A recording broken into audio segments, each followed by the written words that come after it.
This is a production of South Dakota Public Broadcasting.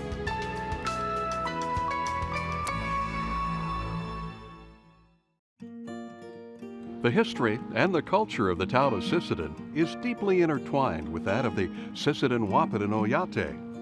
A reservation was established for these two bands of Santee Dakota people with the Lake Traverse Treaty in 1867. Under the leadership of Dakota Chief Gabriel Renville, the Sisseton and Wahpeton largely avoided the hostilities of the 1862 Dakota Uprising. They even negotiated for the release of non-combatant hostages. Renville capitalized on his rapport with the leaders of military and in Washington. He secured a new triangle-shaped reservation near his people's homeland in Minnesota. The land was fertile, and Renville and his people strove to succeed as farmers. But in 1887, the Dawes Act allotted reservation lands into family plots. That created what was considered excess lands, and those lands were open to settlers. The Sisseton Wahpeton Reservation opened in 1892. That spring, a land grant was made for the town site of Sisseton. It was located near the center of that triangle-shaped reservation, and by fall, 50 buildings had sprung up, including 2 hotels, several stores, and a blacksmith shop. In 1893, a branch of the Chicago, Milwaukee, and St. Paul Railway extended to the new town of Sisseton. Around the turn of the century, the population had grown to over 1,000, and Sisseton had a large flour mill, 7 elevators, 3 newspapers, and an opera house. Over 100 years later, Sisseton has a nearly even mix of citizens of Native American and European American heritage, as well as other ethnicities too. Artists and artisans abound here.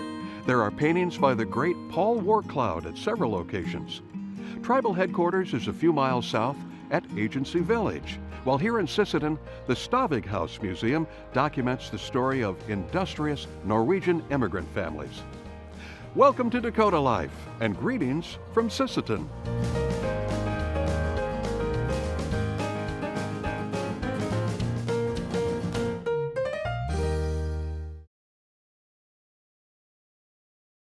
Support provided by Dakota Bank in Sisseton, a community bank with decisions made close to the people they serve. Go with trust. Go with people. Go with Dakota Bank. And by the Sisseton Promotion Board. Sisseton is rich in both Native American culture and immigrant history. Sisseton, where art, history, and nature thrive. The Sisseton Wahpeton Oyate Wachipi is held annually on the 4th of July weekend. It's the oldest powwow in the United States. In fact, it was initiated by Gabriel Renville himself. The first celebration of life featured horse races and a long game of lacrosse. In addition to the contemporary ceremonies and dancing contests, the powwow is also known for its annual moccasin tournament. The game of moccasin is played by a range of Native American tribes.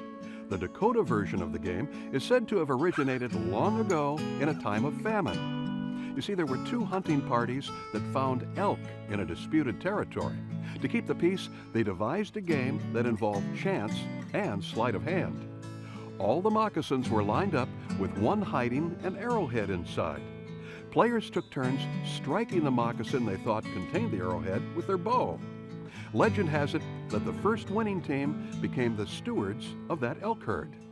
Chief Renville was an outspoken advocate to maintain traditional culture. Plain moccasin is just one of the many threads that together form the tapestry that is Wachipi, along with sewing beadwork onto garments, to building a drum, or rehearsing a prairie chicken dance. Now coming up, we're going to put all of our thimbles on and join a local quilters club. Then we're going to tour a ranch that the Bean family is using to preserve wetlands. But first, the tradition of the Dakota flute. Brian Akipa studied at the University of South Dakota, and while there, he was acquainted with a mallard head flute. And that flute completely changed the direction of his life.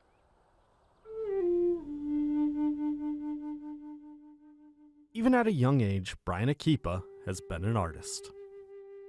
When I really got interested was probably about 5th or 6th grade, and I started drawing these bubblegum card They had rat rods on there and different type of creatures that everyone liked them. And so I started selling my drawings right in school there. With his art showing potential, Akipa would meet South Dakota legend Oscar Howe. When I was in about 6th grade, my aunt, Blossom, she had a program there, a Dakota language program. And somehow I was there, and she introduced me to Oscar Howe when I was about in the 6th grade. And again, when I was in about 11th grade, I got to be an illustrator for one of her programs, Dakota language programs, and I met Oscar Howe again. While studying under Howe at USD, Brian would see something that caught his eye on Oscar Howe's desk, and it would change his life.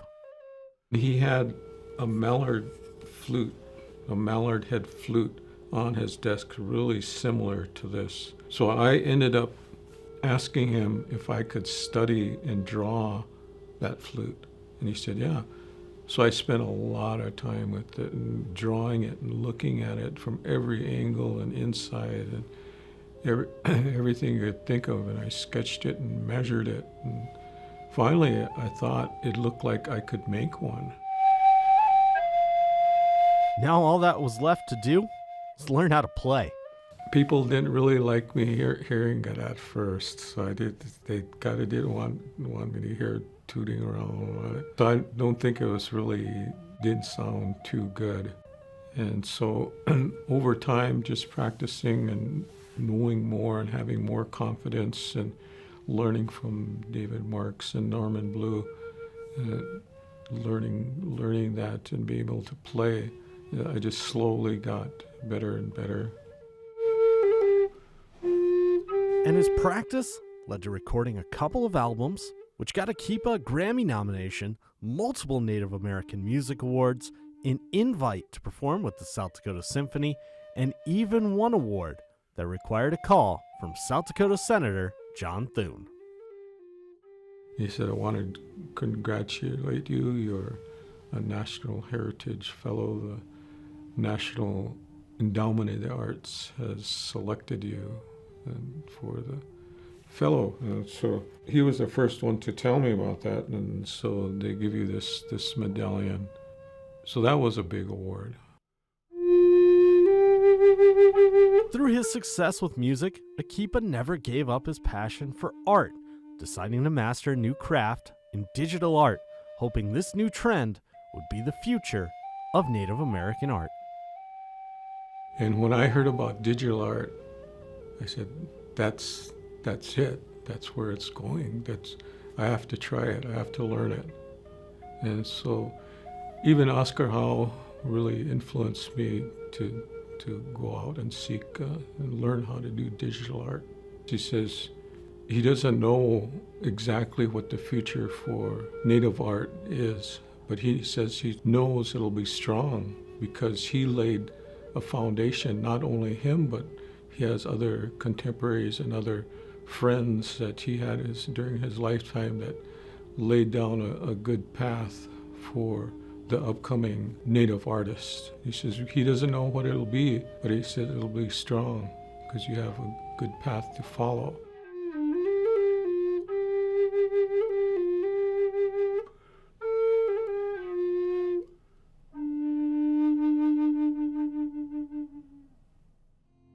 Art and performance from both white and Native communities are celebrated here in Sisseton, from the impressive Performing Arts Center adjacent to the high school to the Art Square Drive. Now this includes public sculptures, distinctive architecture, and a walking gallery of photographs, paintings, prose, and murals, most of which you can see without ever getting out of your car. The history of Norwegian immigrants is on display at the Stavig House. The house was built by local Scandinavian craftsmen for Andrew and Mary Stavig in 1916. There are elements of the Queen Anne and arts and crafts styles. Andrew Stavig established the Stavig Brothers Mercantile, and that thrived in downtown Sisseton for 100 years. Matilda Stavig donated the house, and it became a museum in 1996. The museum is home to the Stavig Letters collection. It's correspondence between Lars of Sisseton and his brother Knut, who remained in Norway. Their letters document a period of rapid technological change, a world war, and the Great Depression. It's the perspective of a traditional Norwegian fisherman and his brother, some 4,000 miles away in South Dakota. The collection has even been turned into a video documentary. A few blocks away, the quilting group at Grace Lutheran Church tell their own story through thousands of quilts they've put together over nearly 50 years. They started quilting, according to the records I've been able to find, in 1974, and then they maybe made 50, 60 quilts a year. The most we've made is over 500 in 1 year. Take that times nearly 50 years of Monday mornings, and the Grace Lutheran sewers have made over 15,000 quilts. Estelle Pearson has been part of the stewardship program since her late husband was pastor here. Most of our quilts go to Lutheran World Relief, and they're shipped to St. Paul warehouse. Some of them do go to Global Health Ministries in Minneapolis, and then local people take them up there. And the Global Health ones go directly to a mission field, where the Lutheran World Relief can go anywhere in the world that there's a need. It's a factory-like process, and it starts with finding all of the material that's needed. It's donations mostly. They turn in fabric like jeans or cotton clothing, curtains, blankets, sheets, pillowcases, whatever. Anything that can be put in a quilt that is cotton or that kind of fabric. The group primarily makes quilts that are 60 by 80 inches in a series of stations that include some homework. They tear apart jeans, and then it goes to the markers, and then to the cutters, and then someone takes the pieces home and sews the quilt top. Then the quilt tops come back, we match them with a back and a filler, and then they go to the tying table, and then eventually they go to the sewing machine, and then they're folded up and they're in the closet ready to ship. Quilting takes place at dozens of Lutheran churches all around the state, but this group has innovated through the years with standard patterns for quilt blocks, cone thread holders for the sewing machines, even homemade wood risers that put the tables at a more comfortable height. Plus, they make quilts for each high school senior. And 90-year-old Mona Gresseth has her grandson in mind as she's incorporated her love for making baby quilts. Well, I'm thinking of a grandson who recently saw that I had made a Lion King quilt. And of course, that's his favorite movie. And so he hugged it. Can I have it? Well, I gave it to him, and I still see it on his bed at home. A couple of times a year, the quilt inventory is packed and shipped. LaVon Johnson helps coordinate that for Lutheran churches throughout northeast South Dakota and says once in a while, they hear stories about their gifts. There was a lady one time, she cut her quilt in half, but because she had two children, but they maybe got one quilt.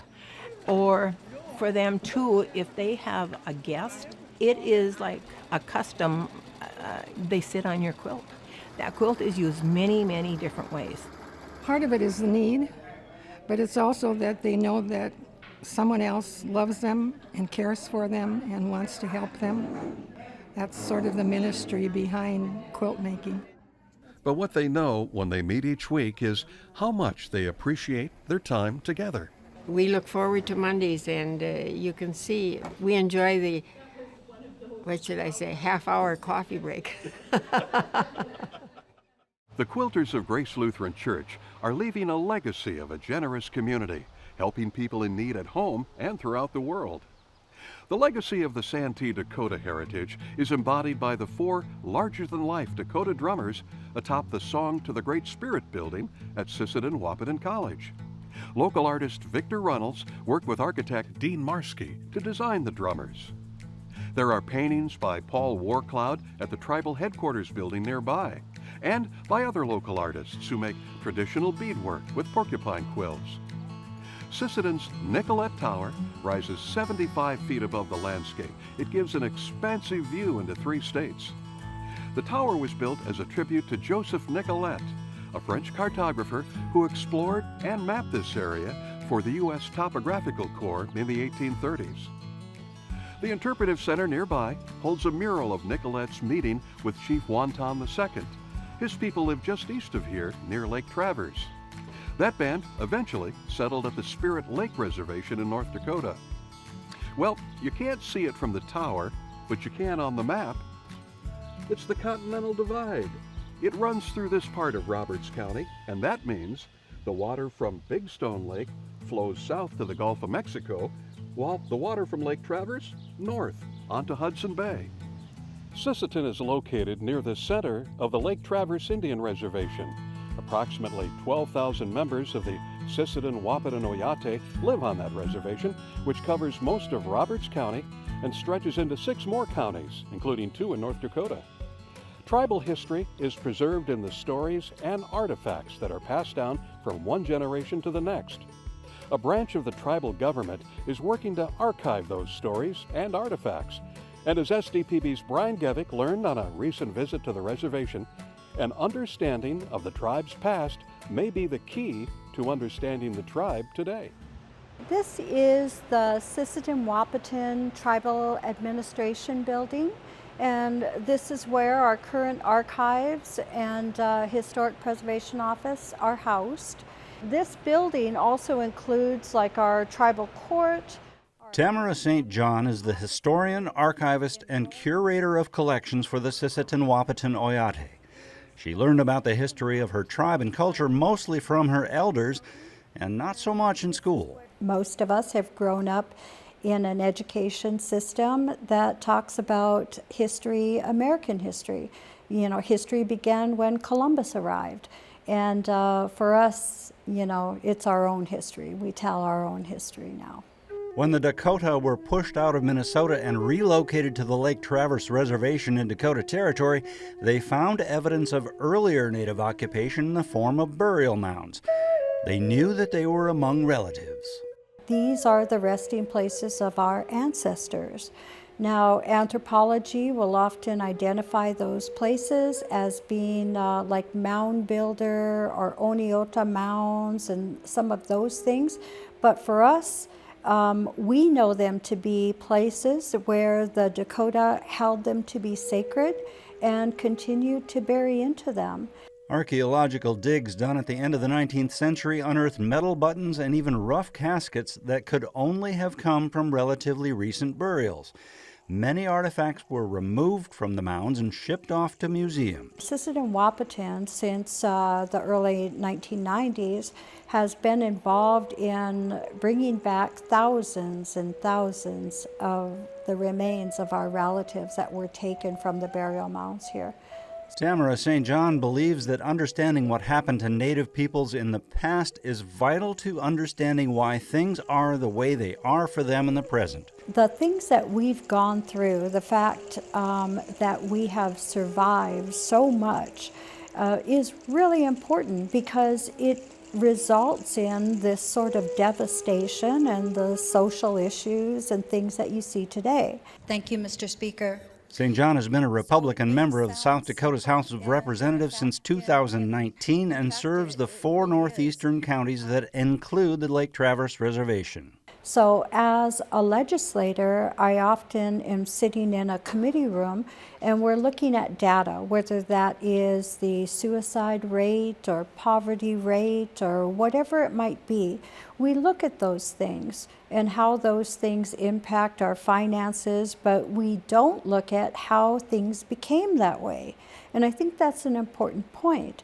So there are times when I've had people in this very room and sharing history, and one real well-known individual had asked me, you know, Tamara, what do you want me to take away from here? And I had told him, you know, I want you to understand that when you look at us and when you look at those sort of things, like the social ills and things that you hear so often about, that you are witnessing what is the devastation of us.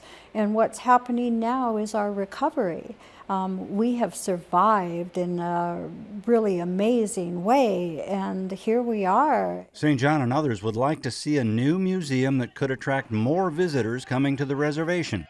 It's a way to share our history and to, expose others to some of the beautiful things that I think it is to be Dakota, and not just rely on others to share our stories. This part of the state is dominated by the Coteau de Prairie. It's the eastern South Dakota landscape that gently rises as you travel north. It was essentially formed by two lobes of a glacier, which trenched out the land on either side of the plateau. The Coteau rolls gently at times, other times more steeply, but it seems to go on forever. As a matter of fact, painter George Catlin wrote, "For many miles, we had the Coteau in view in the distance before us. It looked like a blue cloud settling down on the horizon." Well, in all, the Coteau is 20,000 square miles of an emerald plateau studded by thousands of lakes and wetlands, and those waters support many waterfowl and shorebirds. The prairie here teems with diverse species of native grasses, sedges, and wildflowers. In some places, catlinite deposits have been quarried for hundreds of years to make pipestone. Just north of Sisseton, there's a patch of trees on the Coteau known as Seechee Hollow. It's now a state park. And a little further north, on the border with North Dakota, Sioux quartzite boundary markers stand like silent sentinels. They're holdovers from the 1890 expedition to mark the boundary between North and South Dakota. This is the country that drew Ole Bean to Homestead. His family has been here ever since. And the Bean family in nearby Veblen take pride in their efforts to conserve the natural heritage of this landscape. They do that at their family ranch. And they also appreciate their strategies for sustainable stewardship on the Coteau. Even though cattle have called the Bean Ranch home for more than 130 years, third-generation rancher Neil Bean is the first to tell you his primary focus is not cattle. Grassland to us is everything. It's everything. It's our livelihood. It's the source for our livestock. Without the grass, there would be no reason for us to be ranchers or to care about taking care of it. Neil is not the first in his family to think this way. For the most part, the family have left the native prairie be since his grandfather Ole staked his homestead claim on this Prairie Coteau land in 1888. That's why I give my ancestors a lot of credit. We're proud of our ancestry, our roots, but we're also grateful for the land that those roots are embedded in yet today. Through the years, the family have relied on cattle to help maintain grassland health. So if you're going to have the soil protected and recycle the nutrients, there is only one way that I know, and that's through livestock, and mainly cattle. And cattle are unique. They don't have any teeth on the top of their, like we do. And so when they eat grass, if they eat this grass, they literally tear the grass. And unbelievable to most people, that stimulates the grass to grow more and to have more photosynthesis take place. And that's what keeps the cycle between photosynthesis and respiration happening. With more than 200 native grass species thriving on the Bean Ranch, cattle are quite content grazing the native prairie. Imitating migrating buffalo herds of the past, the family rotates the cattle herd through multiple pastures each year. The Beans are intentional about the rotation. They change up the time of year each pasture is grazed and choose not to graze some pastures. Grass is like people to some extent. It needs a rest and a time to reinvigorate. Native grasslands are not the only natural feature the family decided not to disturb. They also left their wetlands alone. Wetlands have several functions, and of course wildlife, which I'm interested in, but they also reduce downstream flooding because they store water, they recharge the aquifer, and they also trap nutrients instead of running off down the river or into the lake, and then you get a big algae bloom. They stay up here where the water belongs. Nate Bean said Tom Wickstrom is not joking when he talks about wetlands attracting wildlife.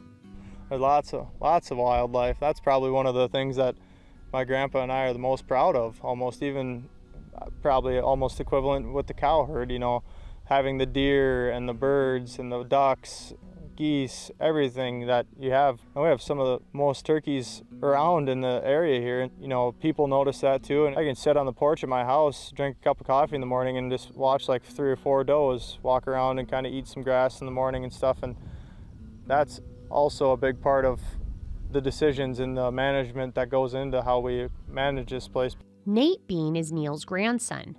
After graduating from South Dakota State University last spring, he returned to the family ranch and plans to carry on his grandpa's conservation legacy. Leaving resources like grasslands and wetlands be, just like Mother Nature intended, is not typical, explains Pete Bauman, SDSU Extension Natural Resources Field Specialist. That's unique about Neil and the ranch and the family is, in a lot of conservation stories, we tell those stories about how something went wrong or a choice was made, and then there's a generation or two or a span of time where that mistake maybe is being fixed. A lot of conservation stories center around replacing wetlands, replacing the prairie that was lost, restoring grasslands. There's not a big piece of that story here on the ranch because they never made those decisions to begin with. They conserved. They practiced the slow and I think patient art of learning with nature. In 2022, the Bean family were recognized for their conservation efforts with the Leopold Conservation Award.